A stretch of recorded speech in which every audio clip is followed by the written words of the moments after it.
Dragi prijatelji, večeras ćemo u emisiji Čudnih priča obraditi jedan slučaj iz Sarajeva koji je uznemirio ne samo Federaciju Bosne i Hercegovine i Sarajevo, nego boga mi ceo region. I radi se o klasičnom slučaju femicida.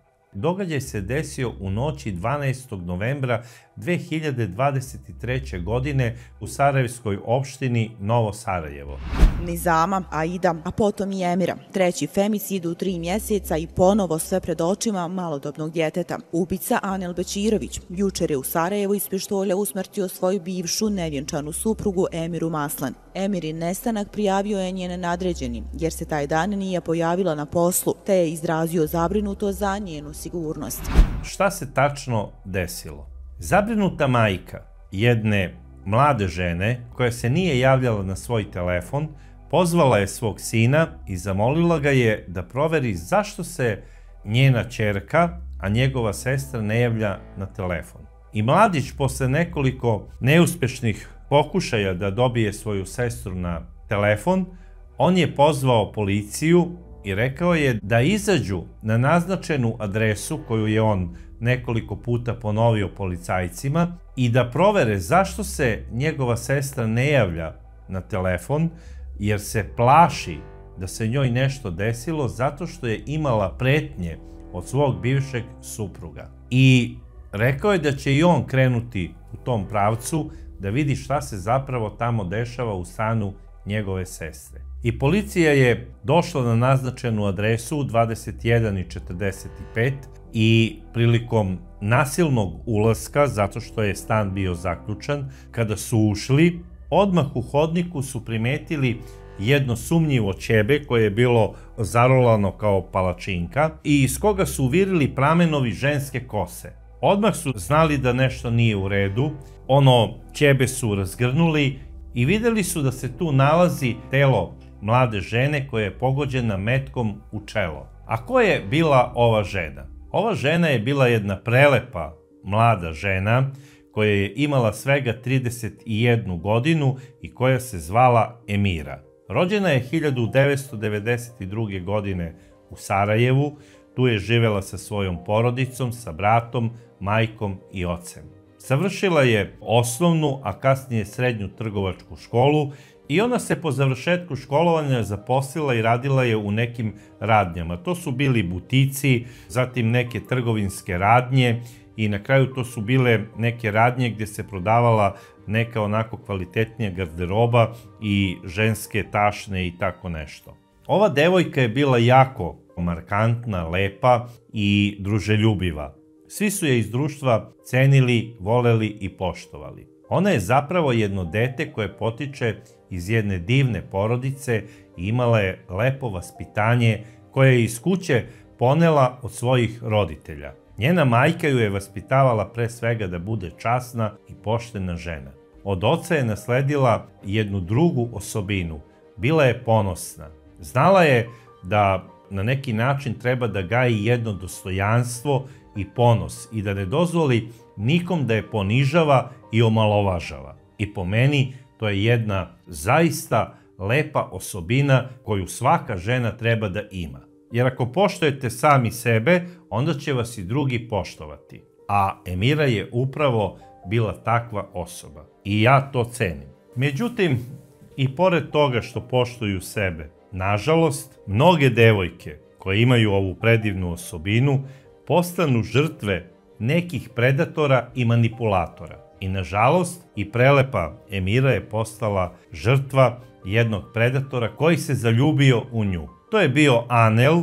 Anel je svega bio par godina stariji od Emire, zapravo on je rođen 1989. godine i živeo je u naselju Hrasno u Sarajevu. A inače njegova porodica je poreklom sa severa Crne Gore. Oni su se tamo doselili u Sarajevo i Anel je u Sarajevu završio srednju poljoprivrednu školu, a kasnije je upisao i jedan privatni fakultet. Anel je bio čudan dečko. On je na tom fakultetu gdje je studirao susretao se sa mnogim momcima koji su iz bogatih porodica i počeo je da ih imitira.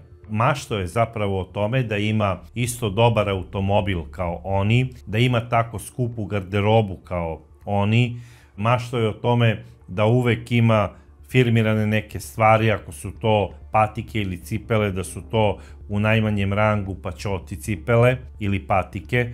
Zatim je maštao o tome da ima dobre automobile, tipa Maserati, i kada bi ispred nekog sarajevskog hotela neki baja došao iz inostranstva nekim dobrim automobilom, Anel bi voleo da se slika pored tih automobila. Takođe, kad god bi išao u neki dobar restoran ili klub, on bi uvek pravio one fotke šta se jede, šta se pije, u fazonu ono, ima se, može se, mislim, guram tu priču i tako dalje.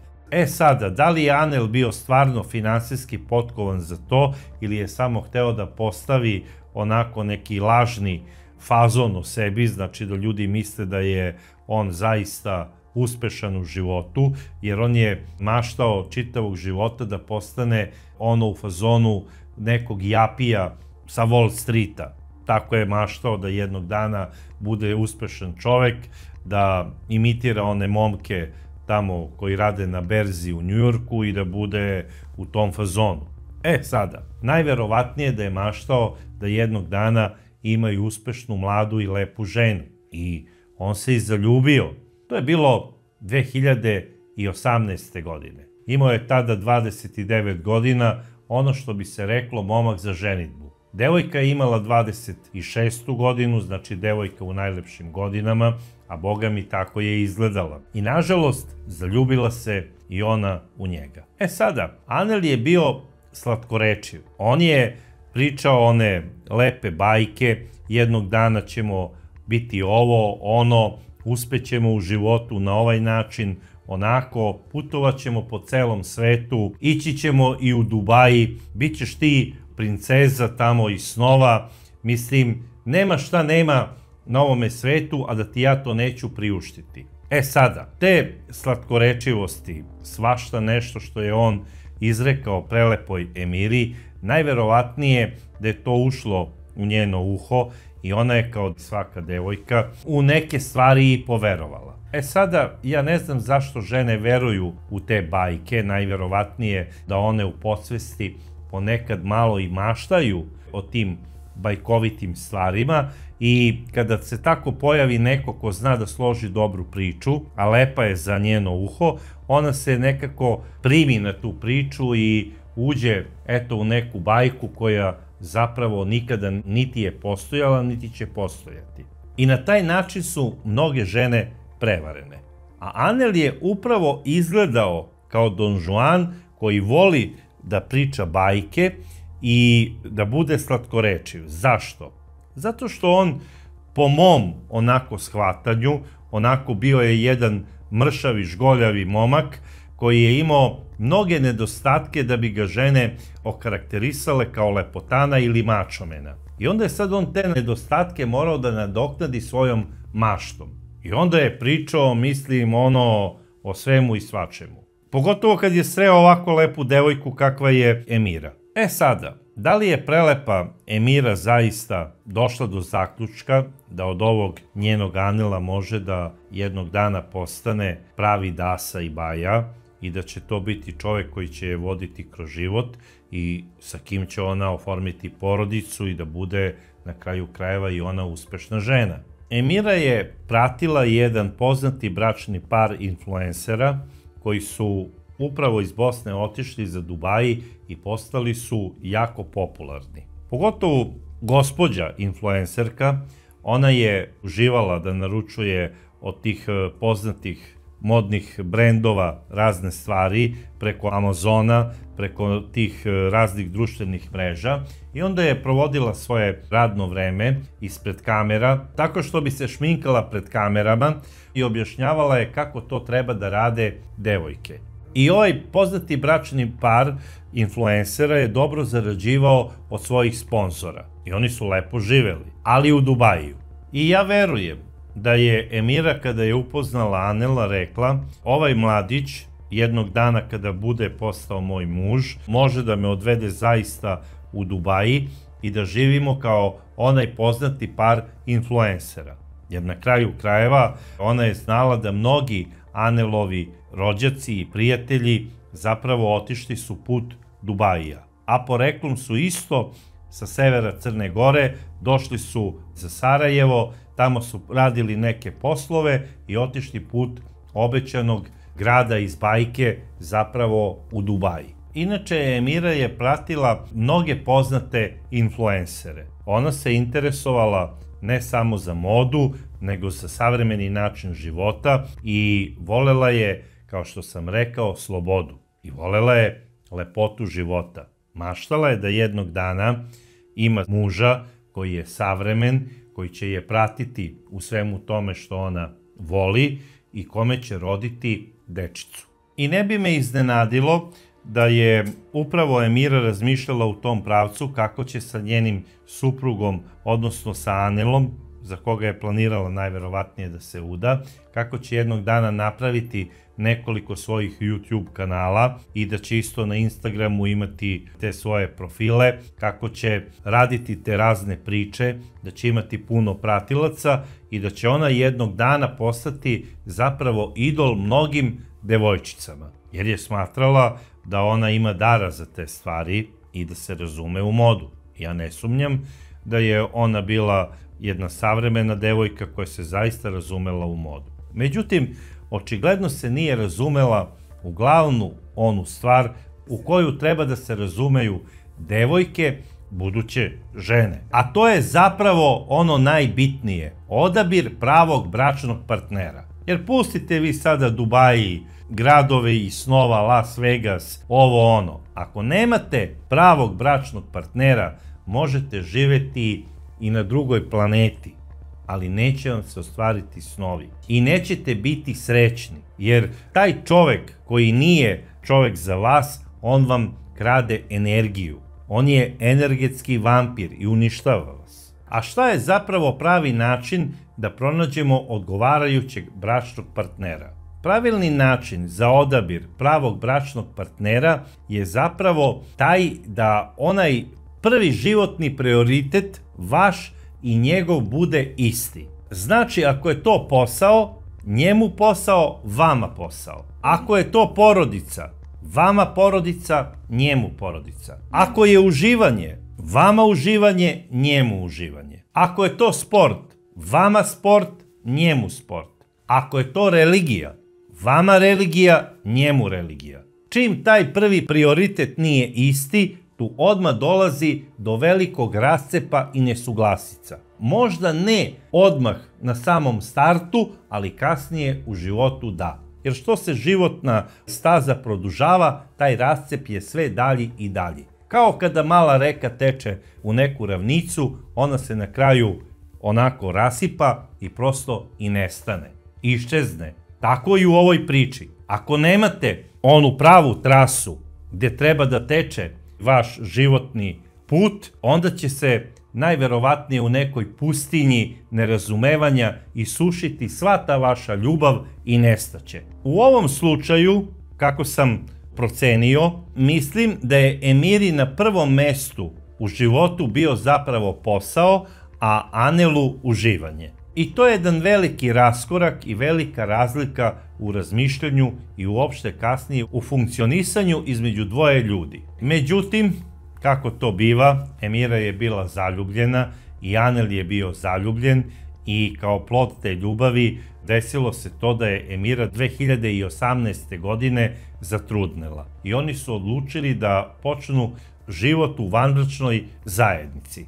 I to su i uradili. 2019. godine rađa im se sin, jedan prelepi dečačić, i Emira je bila presrećna.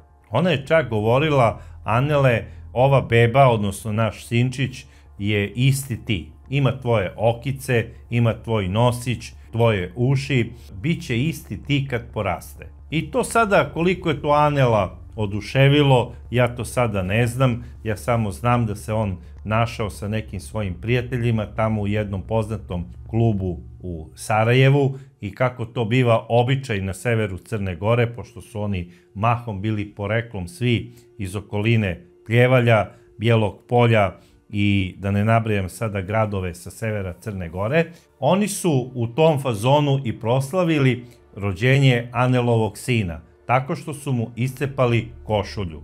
Pevali su do ujutru, tu se pevalo svašta nešto iz starog kraja, pilo se, bogami, dosta i rakije i piva i svi su rekli: Anele, svaka ti čast, dobio si sina. I na kraju krajeva to i jeste razlog za slavlje i piće. Sada taj period od početka njihovog zajedničkog života provode u Anelovom stanu u naselju Hrasno. To je deo Novog Sarajeva i tu se već pojavljuju neki prvi problemi. A u kom smislu u stvari se pojavljuju prvi problemi? Pa pojavljuju se zato što sada Emira i Anel su non stop zajedno. I Emira je odmah provalila da Anel nije zapravo pravi materijal za njen životni projekat. Zato što je provalila da je on dosta lagao.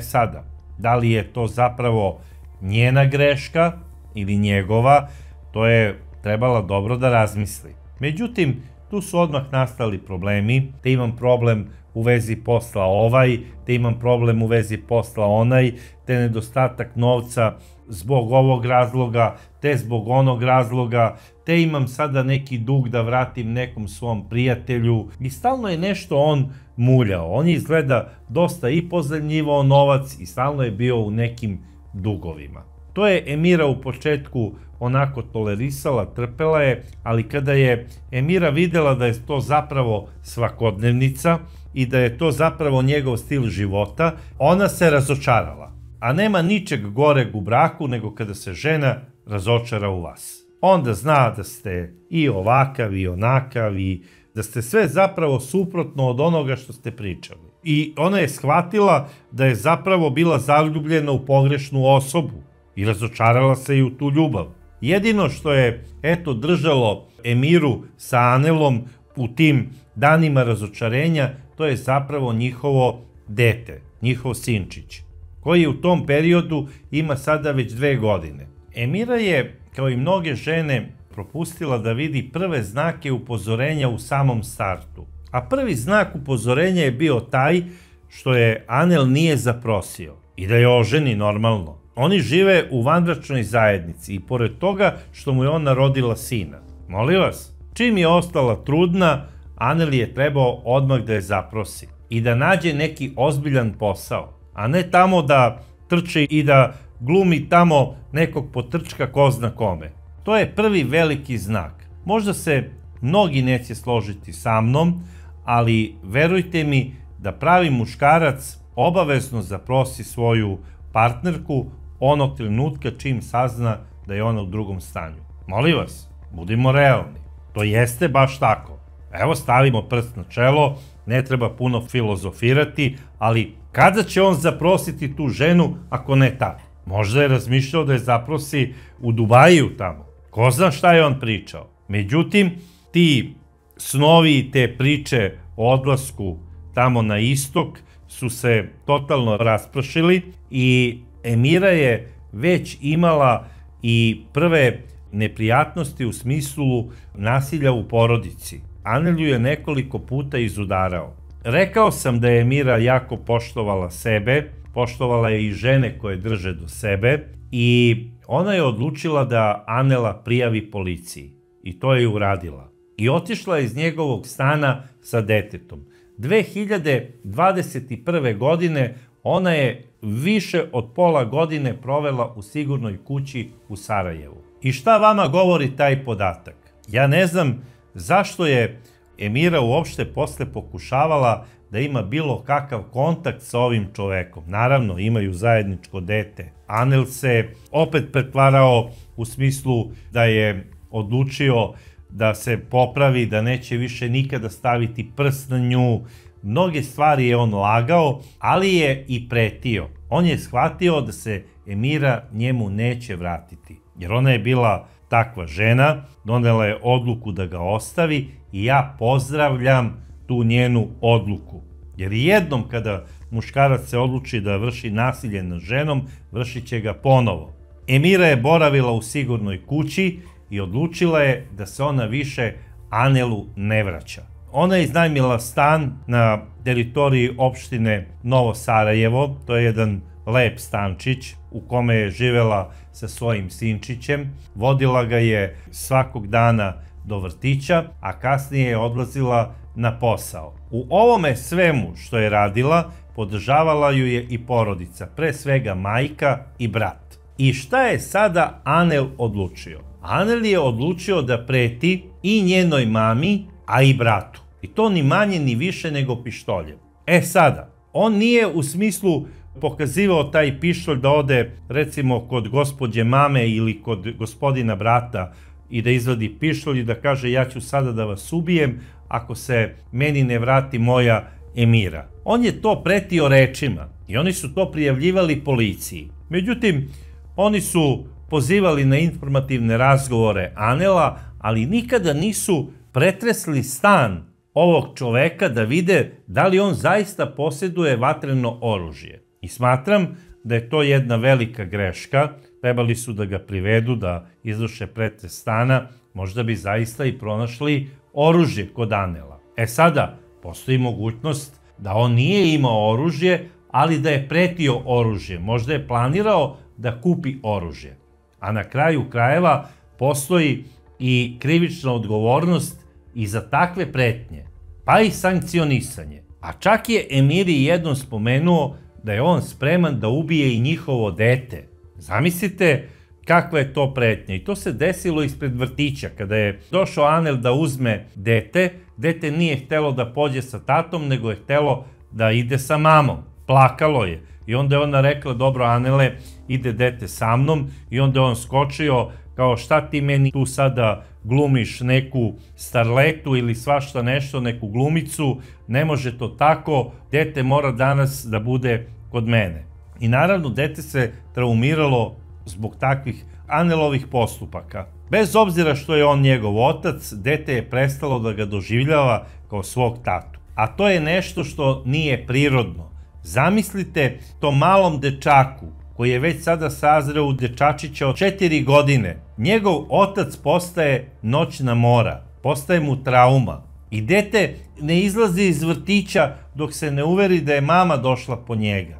Ako je došao otac, ono neće da izađe dok ga ne izvedu vaspitačice i obično je tada plakalo. Zar to nije dovoljan signal socijalnim službama da zabrani ovom čoveku prilazak detetu? Ja da sam šef tamo nekog odseka u toj socijalnoj službi u Sarajevu, ja bi doneo takvu presudu. Pisao bi sudu da donese zabranu prilaska uopšte vrtiću, a ne detetu. I da nema pravo da uzima dete, da boravi kod njega recimo vikendom ili jedan dan u nedelji, zato što dete ne želi da ima komunikaciju sa ocem i plaši ga se. A mi moramo da se zapitamo kakav je on bio kao otac ako ga se njegov sin plašio.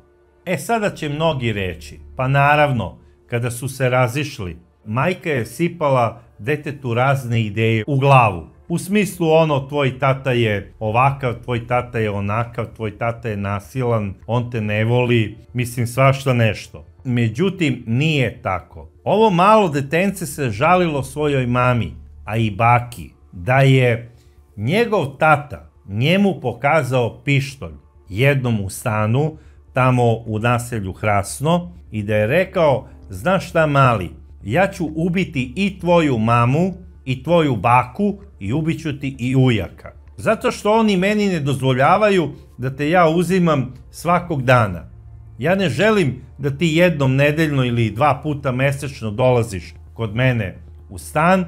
Ja bih hteo da ti budeš svakog dana sa mnom, zato što sam ja tvoj tata, a ti moj sin. I dečačić je ovo prijavio mami. I naravno, Emira je sve ovo prijavila policiji. I rekla je da njen bivši muž preti pištoljem kako će ubiti i nju i njenog brata, a i njenu majku, zato što ona ne želi da se njemu vrati. Čak je jedna drugarica Emirina rekla Emiri da je Anel izjavio da će on nju ubiti kad tad i da joj neće pomoći ni jedna sigurna kuća. Možete da zamislite osionost ovog muškarca. koji ne prihvata da žena ima svoju slobodu i ne prihvata da je njeno ne zapravo zakon i da to ne znači kraj i da hoće da ima normalan život. Neće da živi sa prevarantom i sa lažovom. I šta se dalje dešava? Naravno, Emira se dopisuje preko društvenih mreža i sa svojim prijateljicama, pita šta da radi, jer je prosto razočarana i u sarajevsku policiju, razočarana je i u socijalnu službu, a i u sud. Jer zbog onih batina koje je dobila ranije, njen suprug je samo uslovno bio osuđen. A sada je dobila još jedne batine, tako što je rekla svom bivšem suprugu: dobro, Anele, dete neće da krene sa tobom i ja neću dozvoliti da ga sada vodiš. I on je njoj udario šamar pred sinom. A posle toga, kada je vratio dete, on ju je izudarao ispred njenog stana. I to su videle i komšije. I ona ga je tužila. I to se sve dešava u junu 2023. godine. I krenuo je i sudski postupak. I zbog ovog nasilja Anel je dobio samo 2 meseca zatvora. Što je po meni skandalozno. Mislim, nasilje u porodici je krivično delo. Emira je bila razočarana u sve državne institucije. I u policiju, i u sami sud, zato što je doneo skandaloznu presudu od samo 2 meseca zatvora za nasilje i takođe tražila je zabranu prilaska ne samo njoj, nego i detetu. A sud je doneo zabranu prilaska samo Emiri. Znači da Anel nema pravo prilaska Emiri. I Anel zvanično nije imao pravo da prilazi. Takođe se razočarala i u socijalnu službu, što nije preduzela neke adekvatnije mere u smislu da kaže: stop, ovaj čovek ne može više da uzima dete. I naravno, Emira se žalila svojoj prijateljici preko društvenih mreža, a to je inače bila poznata bosanska influencerka, koju inače zovu bosanskom Paris Hilton. To je jedna prelepa dama koja je poznata na tim društvenim mrežama i zaista deli dobre savete mnogim damama. I ona je rekla Emiri: Emira, mora da postoji neko rešenje, prijavljuj nasilnika stalno policiji, pa kada to ponovo dođe na sud, barem da ima ono zapisano da si išla i lično ga prijavila. Nemoj da to radiš putem telefona, nego lično idi u policijsku stanicu i prijavljuj nasilnika. I Emira je to i radila. Međutim, ona kaže svojoj drugarici Paris Hilton da ona prosto ne veruje da će bilo šta preduzeti protiv njenog bivšeg supruga Anela, zato što sumnja da mnogi tamo u policiji u Sarajevu vode poreklo odakle i njen suprug, pa su svi povezani, kako ona kaže, kao creva. I rekla je, oni njoj sve to objašnjavaju kao doći će red da ga mi privedemo, ali on je žitelj druge opštine, pa mislim to treba da ide linijskim radom preko glavne centrale. Mislim, to je za ženu koja je u problemu totalno nebitno. Šta je trebala da uradi? Da ode u glavni MUP u Sarajevu i da prijavi nasilnika. Ona prijavljuje u prvoj policijskoj stanici. I sada ne vidim u čemu je problem. Mada mislim, ja ne verujem da su ono u smislu tih nekih zemljačkih linija povezani kao creva. Ja ne verujem, ja mislim da sarajevska policija odlično radi svoj posao. Međutim, kada su u pitanju žene i nasilje nad njima, to gledaju nekako drugačije i ne shvataju ozbiljno. Ne samo u Sarajevu, nego na celom Balkanu. Malte ne, žene koje prijavljuju svoje muževe nasilnike, ljudi doživljavaju kao nemoralne. I kao da su one krive zbog toga što trpe nasilje. I verujte mi, ono što je najviše razočaravajuće, i mnoge žene gledaju žrtve porodičnog nasilja kao da su one krive zbog toga što trpe isto. I to je zaista za osudu. Jer sve što se dešava i što se tako olako shvata vodi ka onome protiv čega se mi najviše zalažemo i borimo, a vodi ka femicidu. I mi ne možemo da zaustavimo to zlo ako olako shvatamo nasilje nad ženama. I ako olako shvatamo pretnju. I zato svako ko radi policijski posao mora svaku ženu da doživi pre svega kao svoju sestru i kao svoju majku, pa tek onda kao stranku koja je došla da prijavi svog supruga. Jer stavite se u situaciju da je ta osoba koja je ugrožena nečijim nasiljem možda vaša sestra i da vi niste zapravo taj koji prima tu prijavu, nego da je to neki vaš kolega. Kako biste se vi ponašali prema njemu ako olako shvati prijavu vaše sestre? Jer ne možemo da delimo stranke na moje i one tamo neke. Svi smo mi zapravo zajednica i sve stranke su podjednako bitne. I ova greška nije samo greška policije u Bosni i Hercegovini, ovakav odnos se malte ne dešava u celom regionu. I zbog toga prednjačimo po ovom zlu u Evropi. I ja ne znam samo zašto policija pretnju koja se odnosi na neku stranku kada dođe da je prijavi, shvata nekako olako i traže se 100 dokaza da je to zaista izrečeno. I pazite, sada neko kaže, lično mi je pretio. Rekao je mom detetu, rekao je našem detetu da će me ubiti iz pištolja.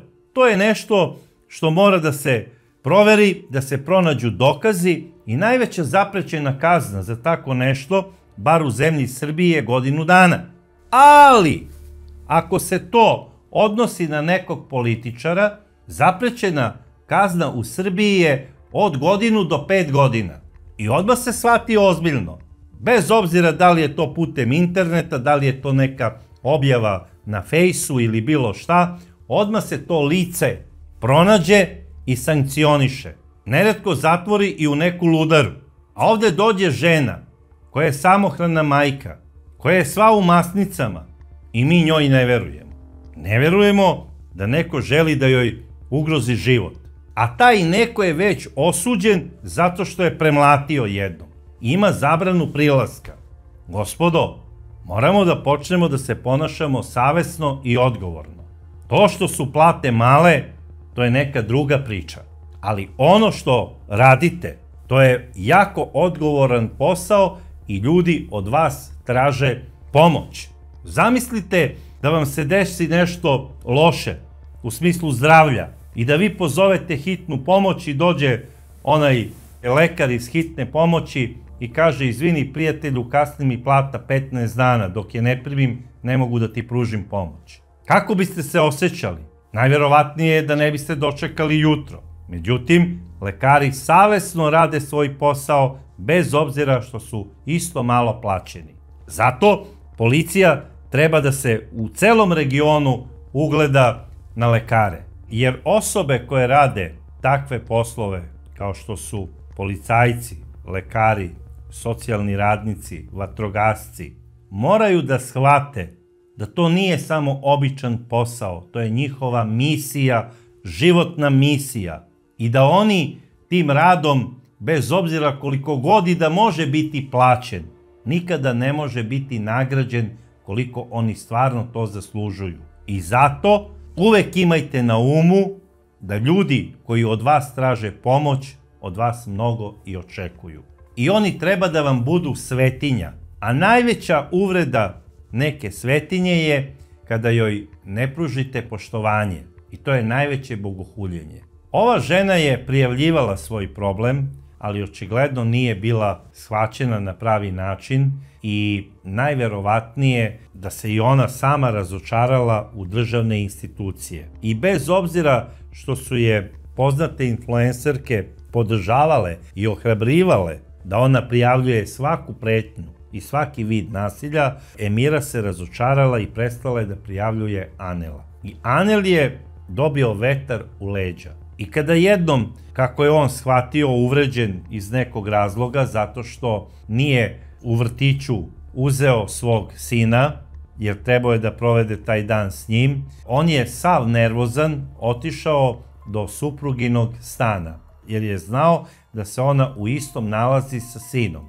Zazvonio je na vrata i nesrećna Emira pravi grešku i pušta ga u svoj stan. Anel je ušao u stan, počeo je da preti svojoj supruzi, naredio je sinu da ode u drugu sobu, međutim, nesrećno dete je ušlo u sobu i izašlo je iz sobe i videlo je kada je Anel izvadio pištolj, repetirao ga, stavio na čelo svoje žene i rekao je da će ubiti ne samo nju, nego kompletnu njenu porodicu. Nesretna žena je u tom trenutku pokušala da izvadi biber sprej iz svoje tašne i samo što je izvadila onu bočicu sa biber sprejem, odjeknuo je hitac tačno u 21 čas i ona je pala mrtva. Kada je pala, Anel je uzeo jedno ćebe, znači to se sve dešava pred zaprepašćenim detetom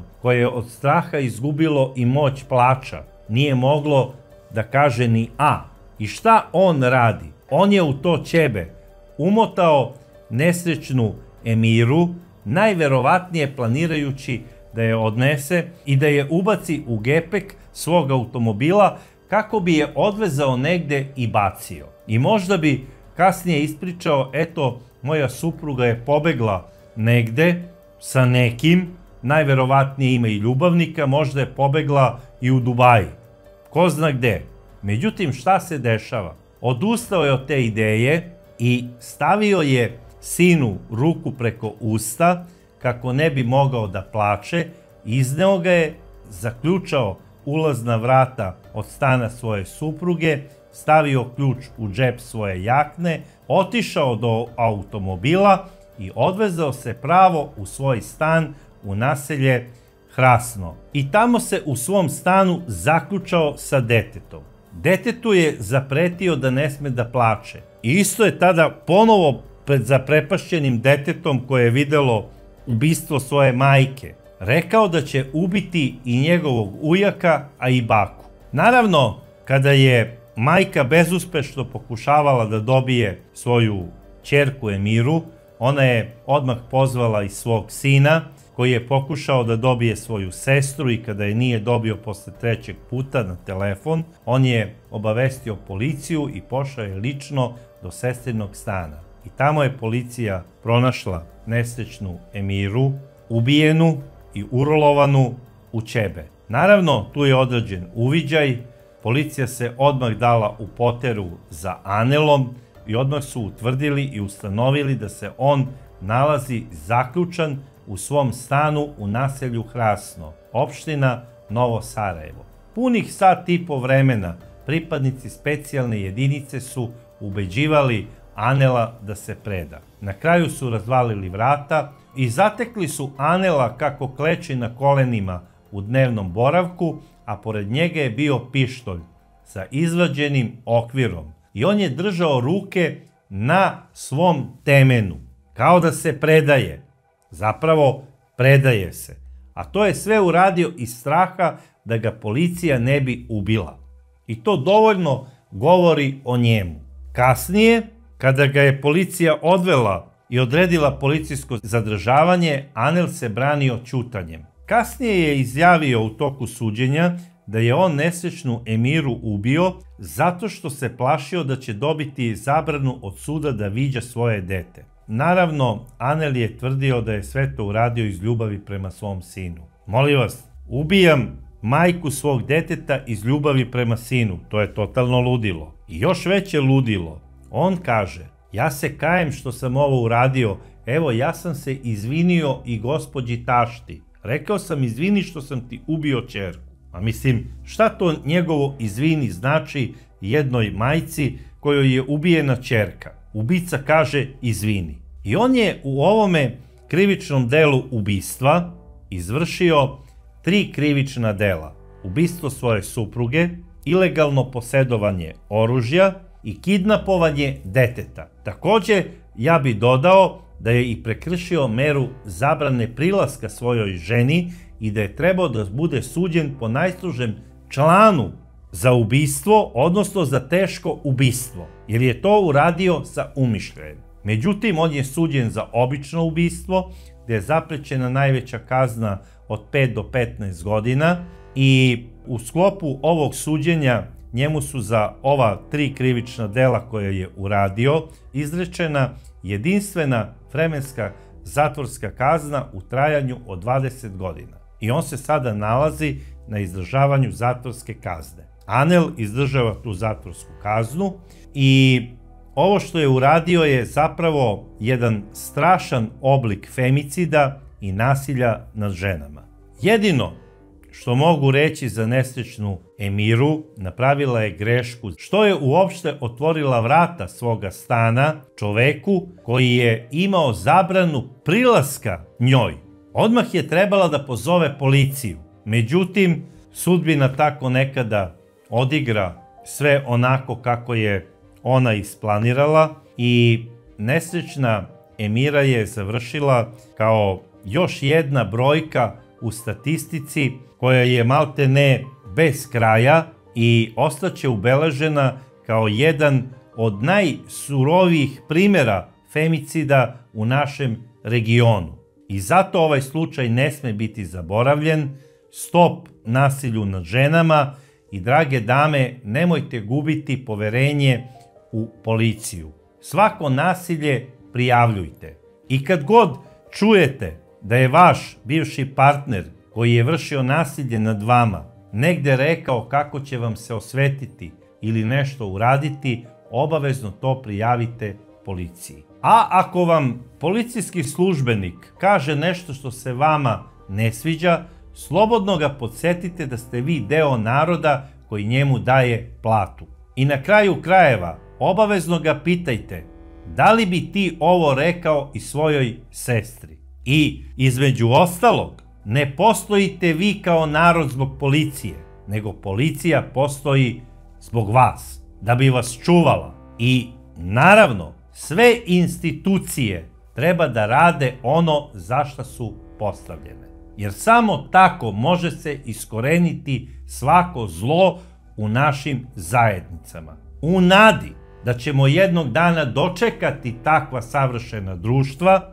moramo se boriti svim snagama da do dolaska tog momenta učinimo svojim angažovanjem da se nasilje u našem društvu svede na minimum, a po želji i iskoreni. Ja nemam više šta da kažem, osim da vas pozdravljam do sledeće čudne priče.